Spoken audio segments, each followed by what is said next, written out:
Hello, everyone, and welcome to this Fireside chat. My name is Ashish Thusoo. I'm co-founder of Qubole, and I have with me Debanjan Saha from Google Cloud, who is joining me in this Fireside chat. Debanjan is a VP and GM of Data Analytics Services at Google Cloud. These services include BigQuery, Dataflow, PubSub, and many others. And he has had a checkered history in bringing some game-changing products to the industry. Prior to joining Google, he led data services at AWS, and and one of his most significant achievements was to develop Amazon Aurora. So, Debanjan, welcome, and looking forward to having this fireside chat with you. Thank you, Ashish. Thank you for the invite. So, Debanjan, since this is the Data Lake Summit, I wanted to open up the conversation by asking you about your views around data lake. So data lakes are a term heavily used in the industry. I think everybody here would benefit from knowing what you view as the definition of what a data lake is, and how it compares and contrasts with things like data warehousing and so on and so forth. Sure. The interesting thing about data lake is that everyone you ask probably will have a slightly different definition of what a data lake is. So let me give you my definition. I'm not sure it is going to match with anyone else's, but the way I think about it, and it's not completely my own concoction. This is based on customers I talk to all the time. That people have data in various different places. They have data in their data warehouses. They have data in their object storage. They have data in their databases. They have data in the cloud. They have data in multiple clouds, to tell you the truth. And then they have data on-prem. And they would like to get all of this data under one management, essentially viewing them as one pool of data on which they can run various different type of analysis. They can run various different type of machine learning model. So when they think about bringing all of their data assets together in a pool, that's what data lake to them is. Now, there are different ways you can realize this, of course. I mean, you can pull all your data, for example, to an object store like GCS or S3 for that matter. Or you can create a virtual environment where the data could be wherever they are, but you can have a metadata infrastructure which allows people to manage them as a whole. And I believe that is the right way of thinking about data lake, that your data could be physically anywhere, in cloud, on-prem, in various different databases, data warehouses, object storage, whatever have you. But you have one place and one system through which you can manage them, putting in essentially a single pane of glass on all your data assets. That to me is data lake. Of course, you can extend it in various different ways, and we'll talk about that. But that's kind of the core of what data lake is to me. That's great. So go ahead.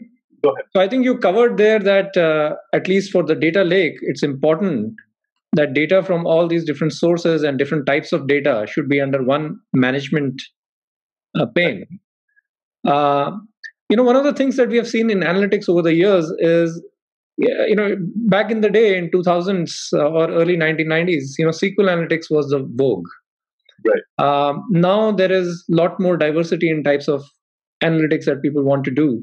So is that also a part of a data lake, or how do you view that? The diversity in terms of how you consume this data and what type of analytics you run on top of that.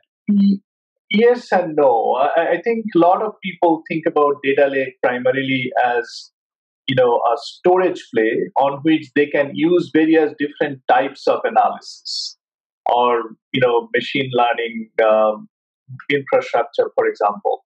Right. So the way I kind of think about it, that you have all your data assets under management, and on those data assets, you can run various different types of analytics or ML engines. Right. So, for example, you can run Presto, or you can run BigQuery, or you can run Spark. And the beauty of data lake is to essentially decouple where you have your data from the analytics engine that you are running. Right. And what everyone is trying to figure out how to make it flexible, so that even if you have your data let's say in object store, you'd be able to run various different types of engine. Could be, for example, Presto or Hive or Spark on the same data. And that's what makes, to me, the data engine more flexible and kind of more useful in many cases, because it is a multi-purpose system where you can run whatever analysis you want to run, which is very different from what people are used to with respect to their data warehouse, for example, right? Which is kind of one integrated appliance where storage and analytics engine, in this particular case, a SQL query processor, which is all tied together as one quote unquote appliance. Yeah. So I guess the separation of analytics engine and its independence from the formats and the storage of data is one key aspect, right? That data lakes sort of make possible. But I'm sure the data warehousing as an industry has been around for a long time, and they are also evolving. With this plurality of analytics that we see today. How do you see that playing out? There is, on one side, there is the data lake paradigm, right, where you store data in an open format and you can plug in different types of analytics engines, as you rightly said, on the data lake side. And on the other side, there's the existing paradigm of a data warehouse, which has coupled the format with the processing side. But I'm sure there's evolution in both the sides. How do you see that playing out as things evolve? You are absolutely right. I think if you look at data warehouse vendors, they are kind of moving from data warehouse to a convergence of data warehouse and data lake. And similarly, if you look at vendors who started on the data lake side, they are trying to now support data warehousing, which to me is managed storage with a SQL engine on top of that, expanding into that space. So I think convergence is happening from both sides. If I give you an example, for example, if you look at BigQuery, a lot of people use BigQuery as a data warehouse, as you know, and a lot of people use BigQuery as also a data lake, right? So from BigQuery, you can query, Parquet ORC CSV files stored in an object storage. We are now, of course, besides DCS, we are now letting BigQuery query engine to query data on S3. So this is kind of coming from data warehouse side and moving into data lake. And similarly, I have seen various different vendors, Databricks, for example, Qubole, you guys are doing similar things, who started on the data lake side, essentially using open source engine like Spark and Presto and Hive, but now more, decisively moving towards a data warehousing use case where you can have managed storage with ACID properties and transactional consistency, snapshot, etc., and integrating the query engine more tightly with the storage management and creating, as some vendors call it, lakehouse kind of a paradigm for their customers. And we are doing the same thing with Dataproc, for example. If you are in Dataproc, of course, you can run SQL engines. You can also, for example, use data in BigQuery. And that convergence is happening from both sides. Yeah, needless to say, it's a fascinating time to be in the industry. Absolutely. A lot of moving parts and a lot of good options for customers. Mm-hmm. Mm-hmm. And I see, customer. I mean, I am a big believer of customer choice. So when BigQuery customers want to create a data lake around BigQuery, I mean, we have added a lot of things which is helping them do that. In fact, a lot of people use it that way. And similarly, if you look at our Dataproc product, I mean, we have done integration with BigQuery so that convergence between data lake and data warehouse is not just in talks, but in reality. So Debanjan, looks like there is convergence, in terms of these two paradigms going, in the future. Are there still open issues? I'm sure there are a lot of open issues, a lot of future development that is going to happen, especially when you are dealing with such a plurality of data sets and a plurality of analytics. What are some of the key things that you think will transpire in either the data lake architecture or the data warehousing architecture as they converge? Are there things like governance or things like security, which are still open issues? Any thoughts on that? Well, I mean, there are still, as you know, many open issues, and governance being a big one, right? I mean, but there is also search and discovery, for example, especially in data lakes. There are a lot of data in data lakes which people don't know about, and discovering those data, ability to search that data is something a lot of our customers are really interested in. And once you have data which is discoverable and searchable, you want to make sure that you give the right access rights to people who want to use them.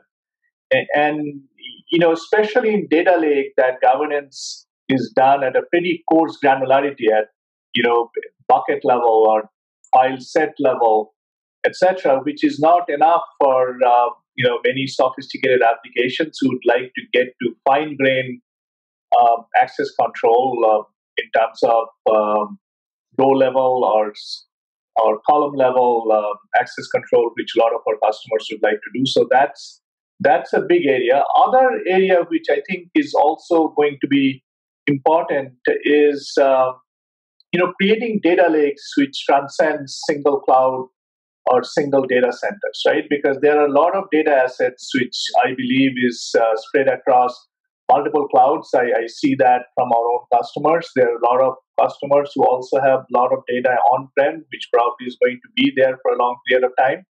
And it is important to make sure that we bring our all data under one management, and that's why we are focusing heavily on our multi-cloud strategy with BigQuery, Omni, and a couple of other things that we are working on. I think, at some point, people are going to be also interested more on performance.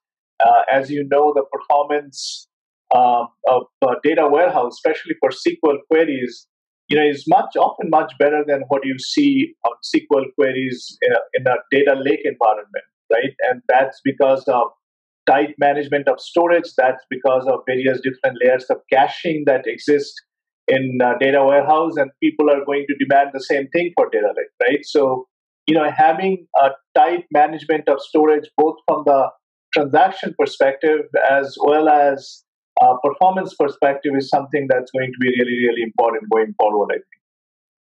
Actually, that's a very good point. One of the reasons why the SQL engines inside a data warehouse, as you rightly pointed out, are performant because they're so tied together with the format. Right. So the disk formats and how it is, the execution engine, how it reads that, how it processes it, all tied together. Now, a key part of a data lake is that the data is stored in open format. So I think that's a good problem to find a solution to, of how do you actually bridge the performance gap while still adhering to the openness in terms of data formats that a lake has. And I guess that is what you're alluding to in terms of performance and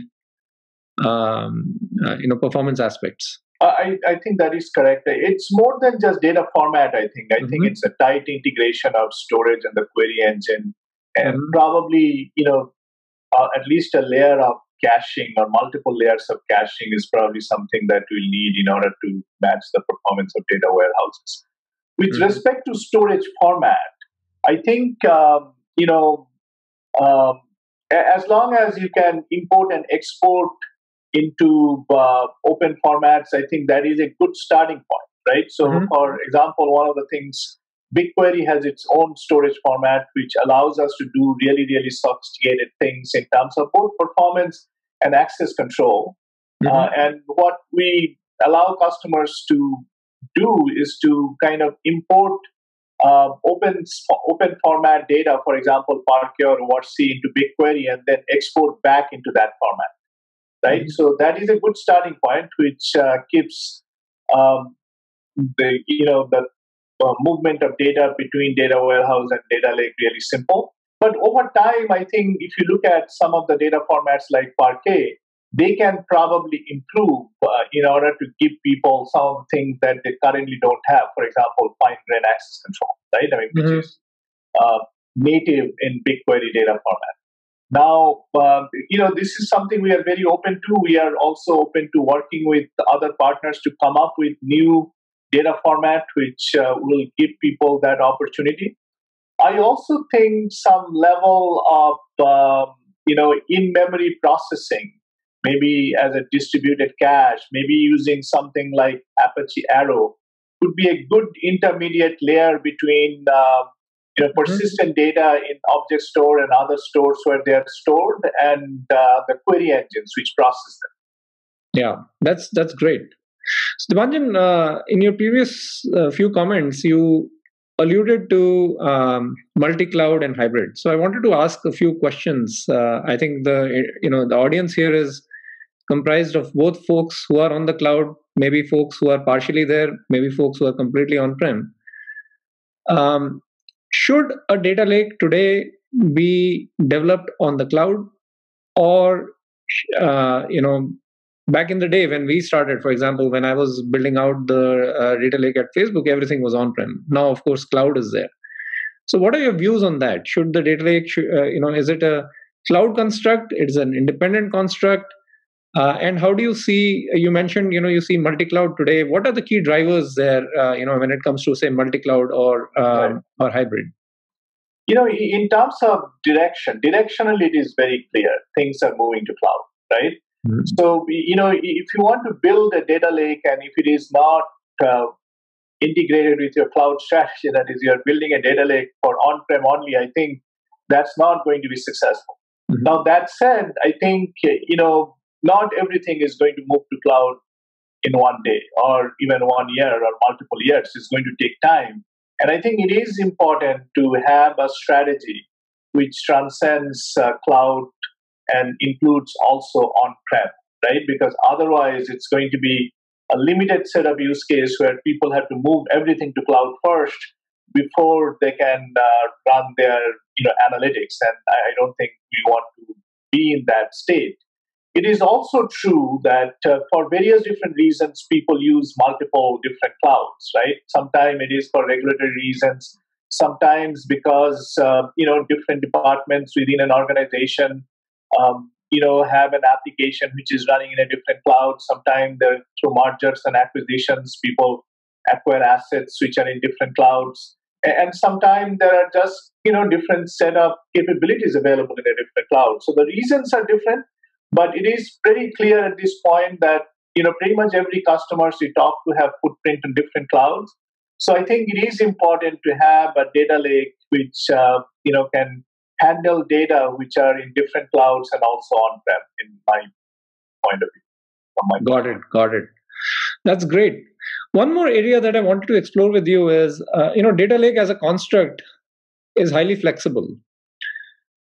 But that flexibility comes at a cost. It comes at a cost of, with that flexibility, it maybe comes at a cost of simplicity. Maybe it comes at a cost of,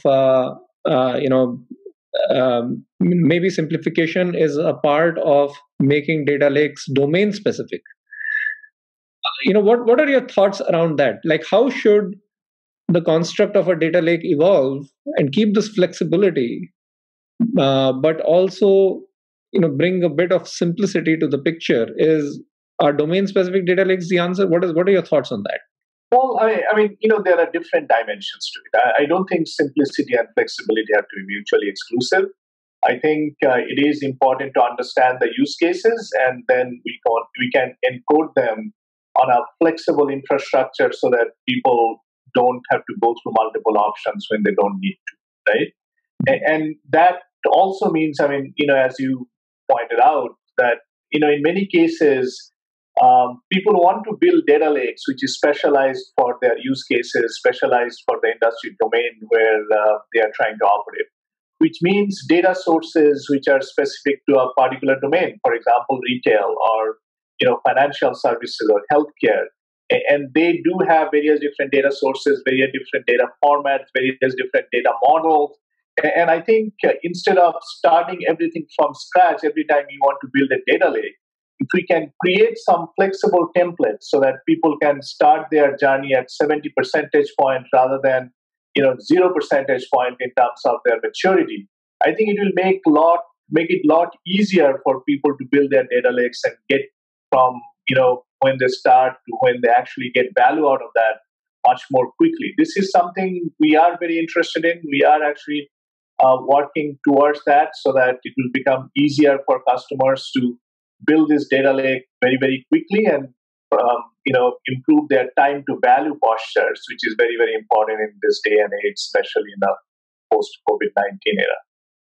So domain specific basically means taking the data lake construct, adopting certain connectors, certain data formats, correct, curating certain templated analytics on top of it, and that would be the construct there, and that would give people a head start. I think so, and it can be.